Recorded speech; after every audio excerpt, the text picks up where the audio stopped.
the issue of the debts owed to farmers, his response seems to underscore the need for farmers to keep record of their groundnut transactions.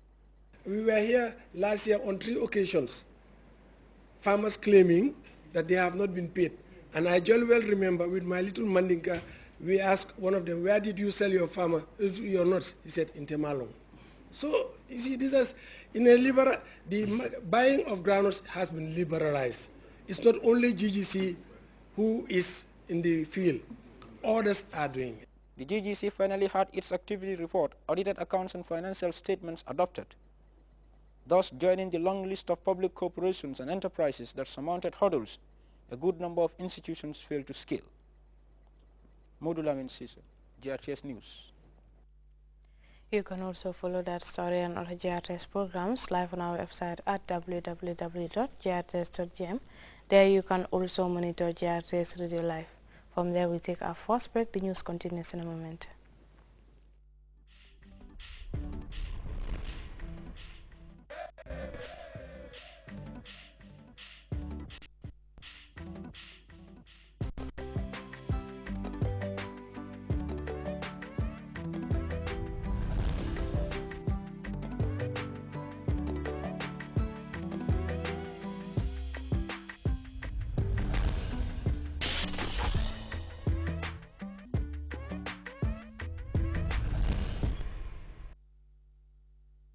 Welcome back.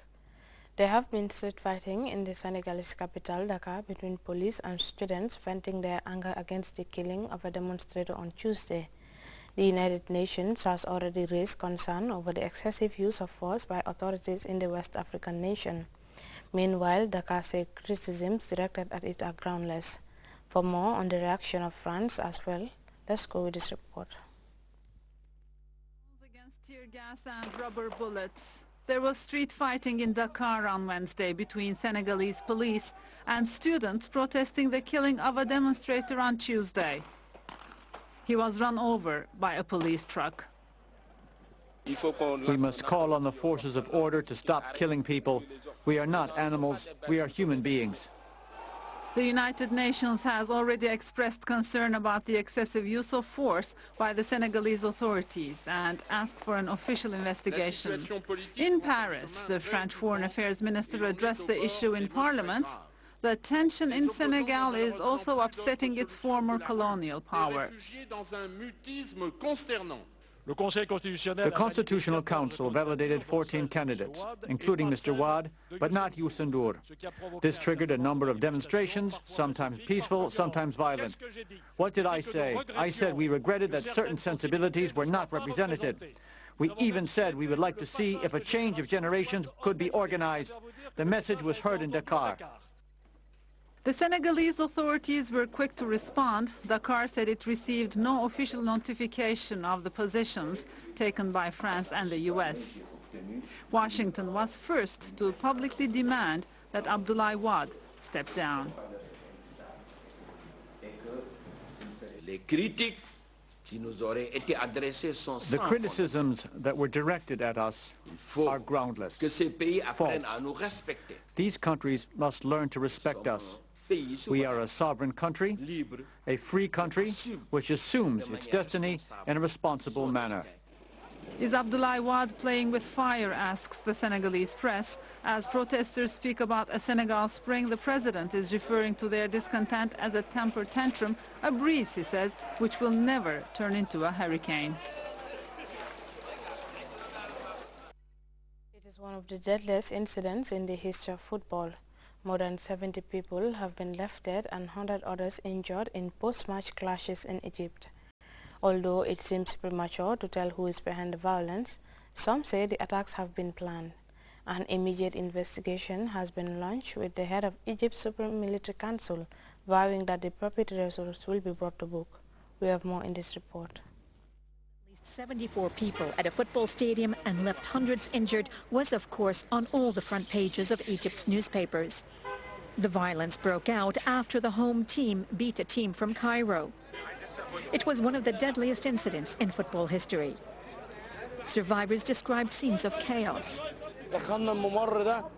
We went into a tunnel. The doors were shut with chains. The lights were off, and they started firing rubber bullets. I swear to God I saw people being thrown from the stadium steps. The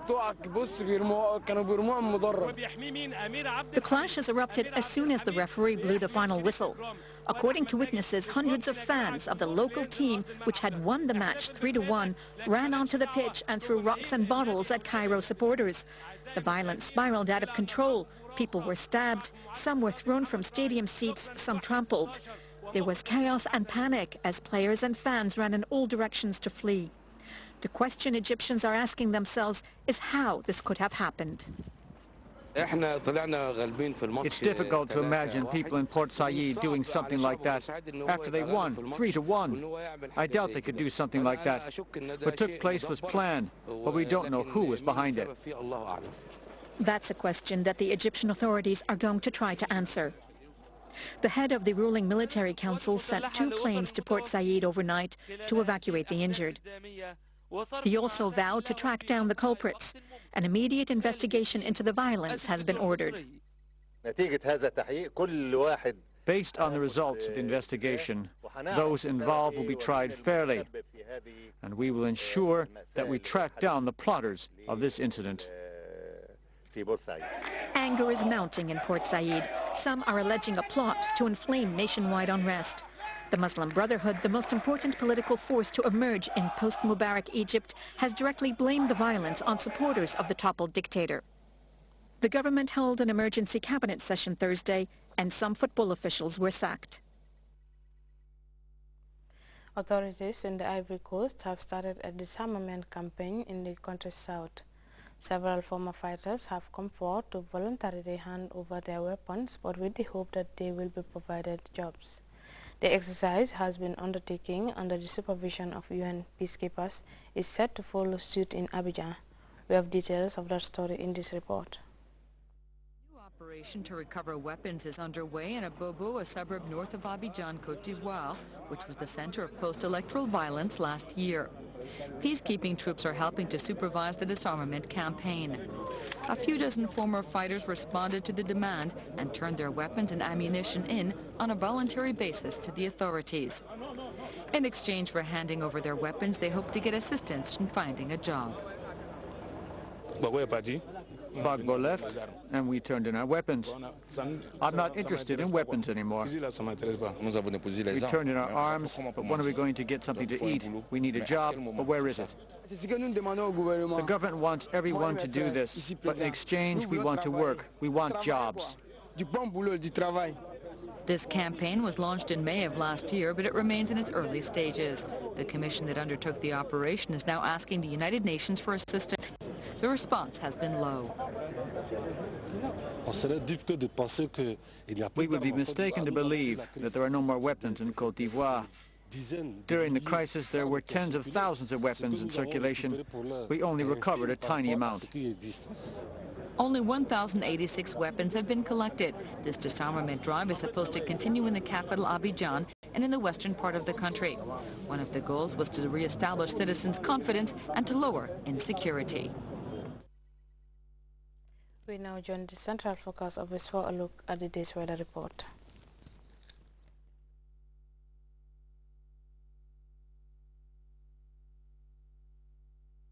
Landscape full of baobab trees. Like its Cape Point in Bakau, it is one of the most exotic sceneries in the world.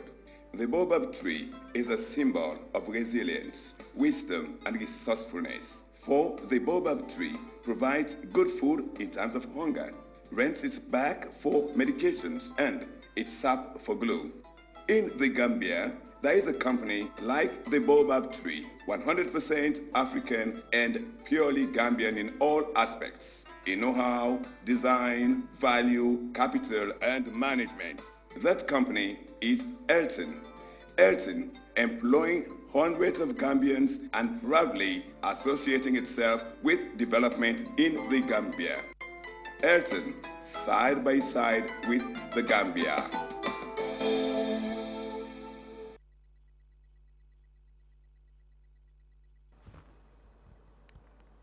It's a warm welcome to the weather segment, and from the Central Forecast Office, I am Hadichoy presenting. First, we begin with the summary followed by the forecast. It was cool and breezy in the early hours of the morning, whilst partly cloudy and warm in the afternoon.